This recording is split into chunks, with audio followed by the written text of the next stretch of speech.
Pour nous parler concret, j'appelle, parce qu'il n'a pas voulu venir à la table ronde, mais il n'échappera pas à la scène, j'appelle à me rejoindre Guillaume Vray, qui est directeur France de Allplan. Merci, merci de l'accueillir. Alors Guillaume, quand je t'ai dit, on va se tutoyer, parce que voilà, ça fait quelques étapes qu'on réalise maintenant, quand je t'ai dit qu'on allait faire, je les ai tous nettoyés, sauf, pardon, Ludovic, le vôtre, c'était le... Le 3, bah, ici c'est sûr, c'est bon, voilà. Merci Arnaud, bonjour à tous. Quand je t'ai dit on fait une étape sur l'infrastructure, tu m'as dit tout de suite bingo, on a justement quelque chose, vraiment une actualité forte sur ce sujet. Exactement, merci beaucoup. Alors, je vais vous passer une petite vidéo pour vous parler un peu en fait, de BIM infrastructure, notamment, mais pendant la vidéo, je vais surtout vous parler un peu d'une vision globale sur le monde du BIM. On a vu la table ronde, je pense qu'on a eu 3 super présentations de projets qui parlent vraiment de BIM. Alors, comme on dit, vous entendez beaucoup de parler de BIM, mais il y a une chose, je trouve, qui est ressortie dans les 3 présentations, à chaque fois, c'est le côté « pourquoi est-ce qu'on en a fait ?» Et une fois de plus, la vraie bonne philosophie, c'est de se dire on va faire du BIM qui soit utile, du BIM pragmatique, et tout dépend des projets que vous allez faire. D'accord ? On a pu le voir sur la présentation avec le bâtiment de pharma, on a pu le voir aussi sur l'écluse, et on le voit encore là sur le BIM infra avec du réseau enterré. À chaque fois, l'objectif, c'est que le projet gagne quelque chose. Et bien souvent, effectivement, quand on passe du temps au début de la maquette, eh bien, à la fin, il y a vraiment un retour sur investissement et il y a un gain. L'objectif, c'est vraiment ça. Donc, je rejoins un peu la question de tout à l'heure où on disait de BIM de niveau 1, 2, 3, 4. L'idée, c'est on se pose la question, que ce soit pour des projets de maisons individuelles, puisque après, si on rentre un peu dans les solutions pour après arriver sur la partie Allplan Bridge, nous, du coup, notre métier, c'est éditeur de logiciels. Ça veut dire qu'on n'a pas le métier, mais l'objectif, c'est que dans mes équipes, on a des gens qui sont de votre métier, et qui font les logiciels pour votre métier. C'est vraiment ça qui est important. Donc on a différents niveaux, je dirais, de déploiement de BIM. Et c'est pour ça qu'on a des logiciels qui correspondent en fait à votre besoin au fur et à mesure de ce que vous avez besoin de faire. Alors ça peut être du BIM 2D, où déjà on va commencer à tirer des traits, mais on va être un peu plus malin, on va mettre de l'intelligence derrière ces traits. Et c'est là qu'on va pouvoir commencer à faire des rapports. Donc on a des clients qui font de la maison individuelle très très simple, mais que déjà ils sont capables de pouvoir sortir un coût, comment ça se fait, le temps, les volumes de béton, les surfaces de peinture, et ainsi de suite. Après, on va passer dans le côté, par exemple, plutôt de solution Allplan architecture, et là, on va aller un peu plus loin dans le BIM bâtiment, parce qu'en fait, le BIM bâtiment et le BIM infra, comme on disait tout à l'heure, tout est vraiment complètement lié, ça c'est important. Après, le BIM, je dirais, avec une autre solution qui s'appelle Allplan Engineering, pour faire, par exemple, comme les écluses tout à l'heure, avec la présentation de BRL Ingénierie. Et puis le BIM infra, où là on va aller dans du BIM vraiment infrastructure. Donc c'est pour ça qu'on a cette solution qui s'appelle Allplan Ingénierie. Et vous avez pu voir par rapport à ce que je vous ai montré tout à l'heure, ça n'a rien à voir. Pourquoi ? Parce que dans cette solution de construction de pont, on est vraiment dans des solutions paramétriques. Donc on se rapproche d'une solution mécanique, comme vous pouvez connaître, mais là on fait du BIM paramétrique sur des ouvrages très très longs et très linéaires. Alors ça nous sert pour faire des ponts, ça nous sert également pour faire des tunnels, ou des viaducs, enfin toutes ces choses-là. Et du coup, voilà, on a des choses très sympas, puisqu'en fait, on est également capable de modéliser les câbles, hein, parce que de tout ce qui est béton, il y a du câble précontraint, et on va jusqu'aux armatures 3D. Donc ça veut dire que d'ailleurs, on va sortir les tableaux de Mandrin, les listes d'armatures. L'idée, c'est une nouvelle fois de dire, eh ben, non seulement je vais avoir mes bons volumes de béton, je vais faire mes séquences de construction, ce qu'on appelle le phasage, et puis être sûr de mettre les bons aciers sur les bons camions pour livraison au bon moment. Voilà. Donc l'idée, voilà, c'est qu'on vous accompagne dans cette démarche de gain, parce qu'on sait que le monde de la construction est très clairement en retard. Donc on est ravis, parce que c'est un peu notre rôle d'évangéliser, je dirais, au fur et à mesure. Mais l'idée, c'est qu'on vous accompagne. Bien sûr, le BIM, ça fait peur. C'est pas vrai. C'est plus de la méthode, comme on a pu avoir d'ailleurs dans les présentations qu'on a aujourd'hui. C'est de la méthodologie. L'idée n'est pas juste de vous donner une solution et dire bah voilà, débrouillez-vous, faites du BIM. Non. L'idée, c'est qu'on a une équipe de 20 collaborateurs et d'autres partenaires qui sont sur les terrains à proximité pour vous accompagner, prendre votre demande, qu'est-ce que vous voulez faire et comment vous voulez y aller. Et on vous donne des jalons, des étapes. Donc c'est là qu'on a entendu des chartes BIM, cahiers des charges, conventions. Mais on va surtout vous aider à sortir vos plans, les bons livrables et ainsi de suite. Voilà. Donc écoutez, si vous avez des questions, avec grand plaisir. Donc concrètement, juste Allplan-Bridge pour reconnecter au sujet, c'est une solution pour faire des ponts, des infrastructures ponts développées par Allplan. Exactement. D'accord. Et on ne l'a pas évoqué dans Mind tout à l'heure, mais on aurait pu, on n'est pas entré dans le détail. Un des aboutissements de Mind, c'est de passer de l'IFC 4 à l'IFC 5. C'est une norme spécifique infrastructure, si je comprends bien. Alors bon, il y a le travail de Mind, qui est un premier projet pour faire de l'interopérabilité et échanger entre toutes les solutions logicielles. Après, on pourrait en parler pendant des heures, mais ce qui est important, c'est qu'effectivement, chacun a son métier, donc c'est assez en silo, mais il faut qu'on trouve tous un moyen de pouvoir collaborer et échanger. Donc il y a Mind, mais Allplan, on est aussi partenaire de l'Association française du génie civil, pour ceux qui connaissent cette association vraiment dédiée à ces métiers. Et puis après, la FFB et ainsi de suite. Voilà. D'accord. Merci beaucoup Guillaume pour cette précision. Et on a beaucoup parlé d'interopérabilité, etc. La participation RexBeam Tour, c'est aussi l'occasion pour Allplan et les autres partenaires de répondre à vos questions, vos problématiques sur ces sujets-là. Et puis ravi de revenir sur le terrain un peu, vous rencontrer, parce que c'est la 12e étape. Ça faisait un moment qu'on n'avait pas bougé, donc on est très très content d'être là et de venir à votre rencontre ici à la Grande Motte. Voilà. Merci beaucoup Guillaume. Bonne continuation à tous. Merci à vous. Merci. Oui, merci. Je vais maintenant appeler, avant la conclusion de Thierry Gaxieux, à me rejoindre à nouveau Léonard Guitny. Léonard, vous aviez aussi, en tant que partenaire de cette étape, aussi un message à nous faire passer. Non, celui-ci. Oui. C'est celui que vient d'utiliser. Ah, non. Non, c'est bon.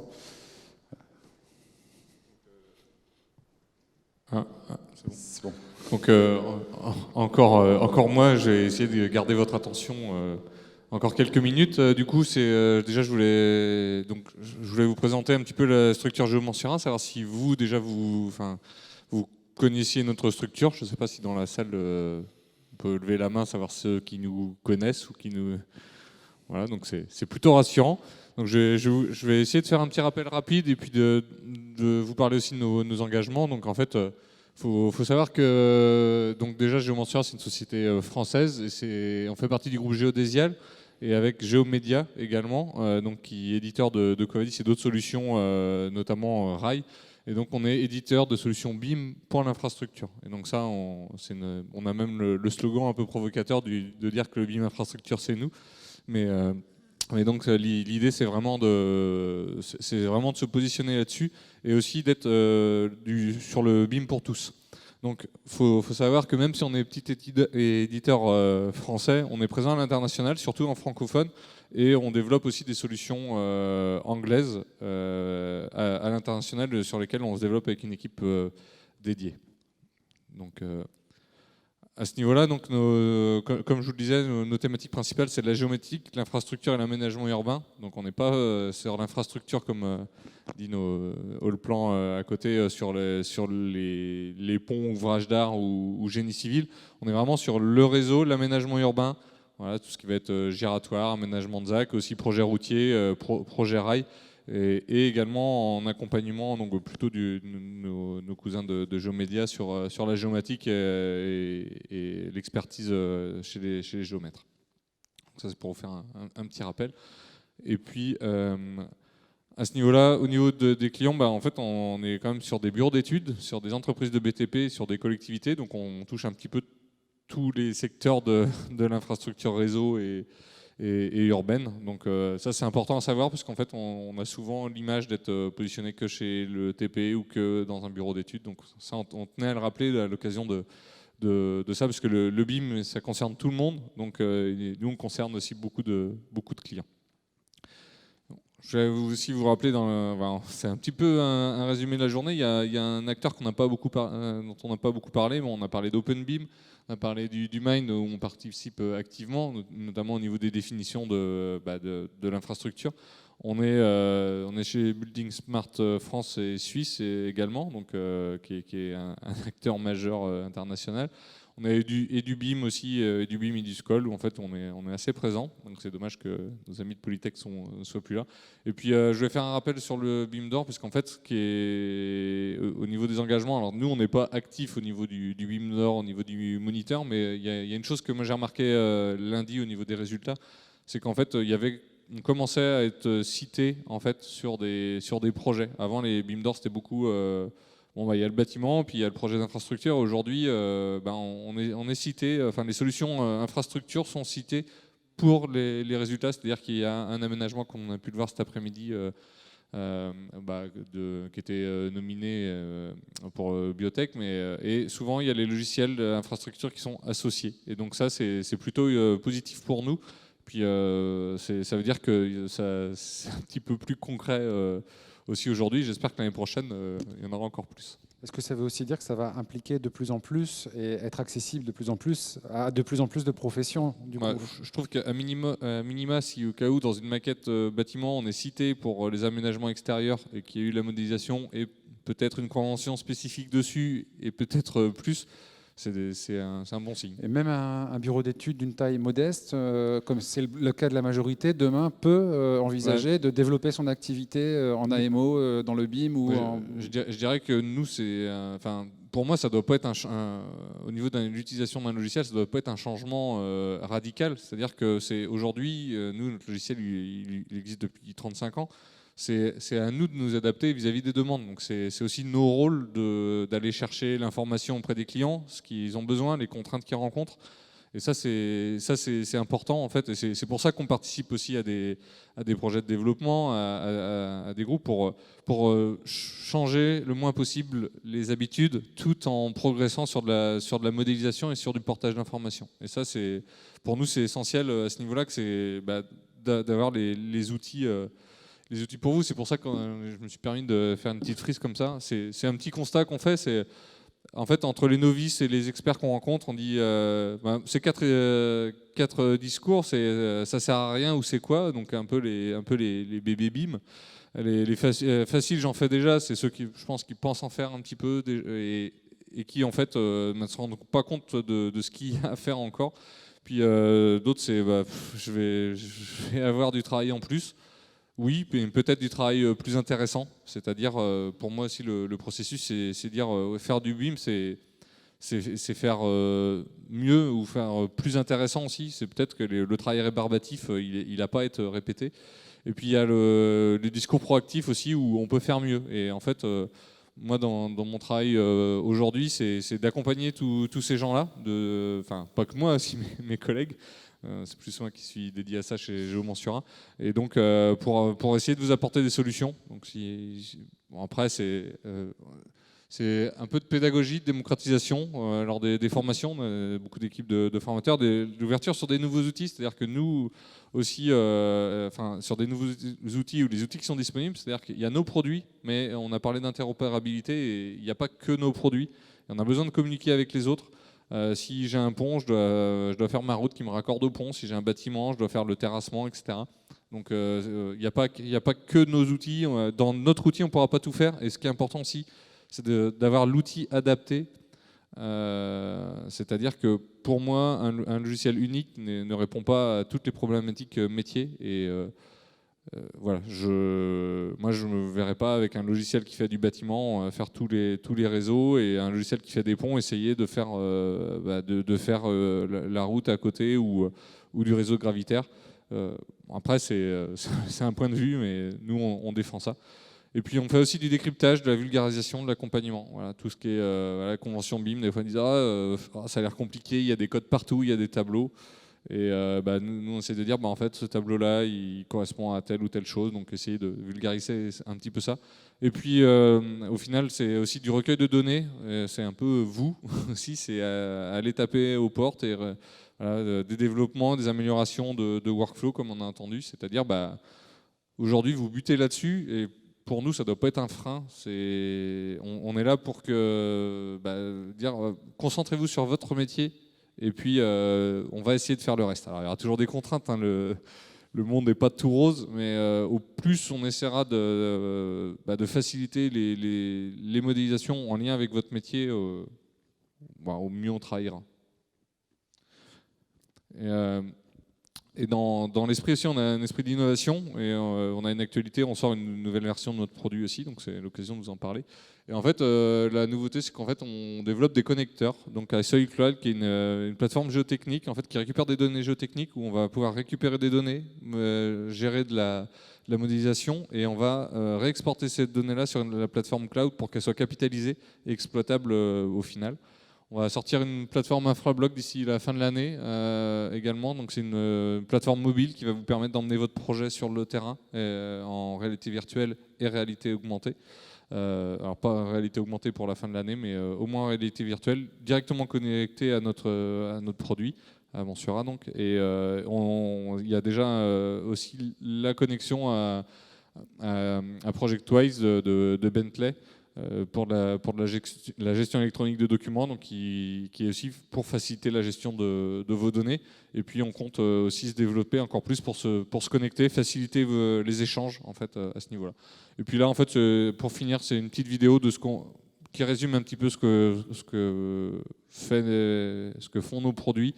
En tout cas notre produit GeoMonsura pour l'occasion de la sortie de la V10. Donc voilà, c'est une vidéo qui dure 1 minute 30. Ça résume. Après, on a plein de nouveautés aussi autres que ça. Mais voilà, sur les notes collaboratives, le format BCF, on n'a pas beaucoup parlé, mais voilà, la gestion des IFC, entre autres. Voilà, donc très orienté BIM et en espérant que ça soit le BIM facile.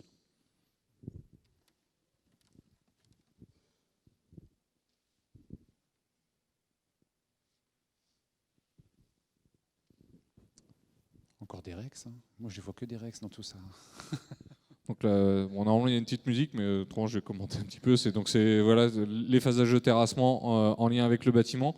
Et aujourd'hui, nos solutions vont pouvoir intégrer les solutions bâtiment, les solutions réseau également. Donc pour j'entendais tout à l'heure les modélisations de réseaux souples ou autres, c'est aussi notre créneau.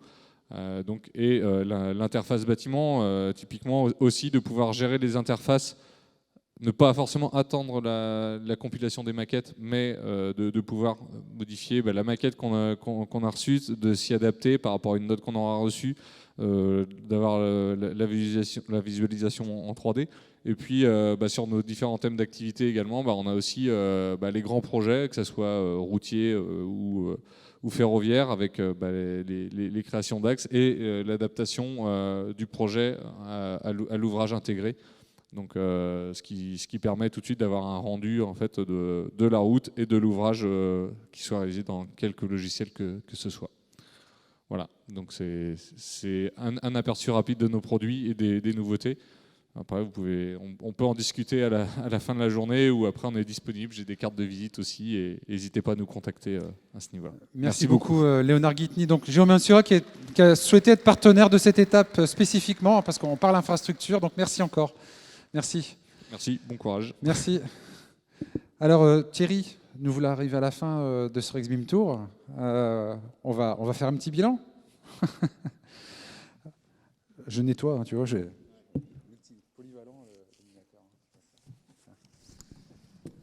Quel bilan vous tirez de cette journée? Qu'est-ce que ça vous inspire peut-être pour la suite? Alors moi je suis assez satisfait je suis très satisfait de la journée, ne cachons pas notre plaisir.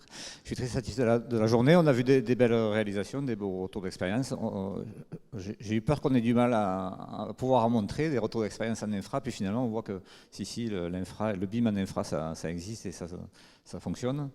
Je pensais que le problème que pouvait nous aider à régler le BIM, c'était la relation entre les ingénieurs et les architectes, le bâtiment et les infrastructures. Et puis finalement, à la fin de la journée, je me dis que cette problématique-là, elle est pas réglée, mais elle est en cours de règlement, elle est sur la bonne voie, c'est dans les tuyaux. Voie, tuyaux, infrastructure, je suis drôle. Mais finalement, je me dis que le prochain challenge pour le BIM, c'est plutôt la relation entre le maître d'ouvrage, le bureau d'études et les entreprises. Et que là où il va falloir évangéliser ou, comme on disait, ou vulgariser, c'est peut-être améliorer la relation entre les différents secteurs de la construction et le BIM Infra peut certainement le permettre. Hervé Albou nous disait tout à l'heure à distance que lui faisait partie d'un réseau très actif en Normandie, qu'il existait un réseau équivalent aussi de gens qui se réunissent pour réfléchir et agir ensemble sur le BIM et entre autres aussi sur l'infrastructure. Est-ce qu'une journée comme celle-ci peut servir demain de déclencheur à, pourquoi pas, imaginer la création d'un réseau, en tout cas de premiers échanges entre l'écosystème Sinov et l'ensemble de ses partenaires pour faire avancer ce projet, ce sujet? Oui, je pense que c'est une réalité. Quand j'ai parlé à nos acteurs locaux de la construction de la journée d'aujourd'hui, en particulier l'AITF, l'Association des ingénieurs territoriaux de France, et puis la FRTP, et l'Ordre des architectes, l'UNSA, j'ai eu un très bon retour. Et je me dis qu'il y a certainement la possibilité de travailler ensemble à améliorer justement la relation entre les différents acteurs que sont les architectes, les bureaux d'études, mais aussi les maîtres d'ouvrage et les entreprises. Et j'espère qu'on arrivera à créer un groupe de travail ou enfin, en tout cas une structure qui permette autour de Sinov de travailler là-dessus. Avis aux volontaires, j'ai envie de dire. Hein. Il y a des Avis gens dans la salle qui pourraient être tout à fait intéressés. Vous allez sur Sinov et vous trouverez les coordonnées de Sinov Languedoc-Roussillon. Ouais. N'hésitez pas à nous contacter. Moi, j'ai son numéro de portable, hein, si vous voulez, il n'y a pas de problème. Merci beaucoup Thierry Gaxieux, merci pour l'accueil aussi et l'organisation. Merci à tout le monde d'être venu malgré les contraintes. Ouais. Et puis du coup, quelques informations avant de se quitter. Vous retrouverez toutes les étapes, on est à la 12e, hein, toutes les étapes du Rexbim Tour qui ont eu lieu dans déjà plusieurs régions, vous les retrouverez sur le site tout simplement rexbimtour.fr. Des contenus, des témoignages vidéo, l'intégralité, la quasi-intégralité, je ne me trompe pas Christophe, hein, des vidéos de toutes les tables rondes des REX qui ont été réalisées. Hein, ça commence à se compter par dizaines et par dizaines. Donc intéressant pour vous parce qu'on a parlé d'infrastructure aujourd'hui, on a parlé d'autres thématiques aussi sur les autres étapes. Le Rex du Rex, c'est quoi? C'est cet ouvrage finalement qui a été réalisé pour faire la synthèse à la fois des thématiques abordées en table ronde, des enjeux stratégiques du BIM, mais aussi des retours d'expérience de 2019. Voilà, donc ça, moi j'en ai une formule papier pour vous la montrer, évidemment, vous avez dû en recevoir, il y en a peut-être certains qui l'ont déjà, mais en tout cas, elle est téléchargeable gratuitement sur le site du Rexbim Tour, hein, donc c'est quand même un ouvrage assez costaud. Il existe aussi, vous l'avez vu dans le hall, si vous ne l'avez pas vu, je vous invite à le prendre avant de partir. Un numéro spécial du moniteur CTB qui a été commandité et alimenté par Sinov, c'est comment le BIM dessine les projets de demain. Voilà. Tout cela pour vous aider à prendre de la hauteur, vous approprier ce sujet et pourquoi pas développer déjà ce qu'on fait déjà en BIM ou mettre les pieds à l'étrier. Hein, en tout cas, tester, essayer et puis développer. Voilà. Les prochaines étapes, parce qu'on ne s'arrête pas à la 12e étape, hein, on se retrouve le 13 octobre à Nantes. Alors exactement, enfin certainement également avec la possibilité, c'est pas encore validé, mais on va essayer de voir si on peut aussi faire une diffusion en live streaming. C'est-à-dire que si vous êtes de la région et que vous ne pouvez pas vous rendre à Nantes, vous pourrez malgré tout profiter de ces contenus à distance également. Ça sera communiqué par Sinov. Et 8 décembre, on va retrouver Hervé Albou. Hein, figure-toi, Thierry, on va retrouver Hervé Albou et son fameux réseau. On va voir ce que ça donne vraiment, hein, tout ça, à Rouen, pour une étape du Rexbim Tour à Rouen, notamment dédiée cette fois à la notion de rentabilité et de coût dans la durée. Voilà, donc on va aussi creuser un peu le côté financier, rentabilité, ROI du BIM. Merci à toutes et à tous pour votre attention, votre fidélité. Merci beaucoup. Et à très bientôt, bon retour. Au revoir.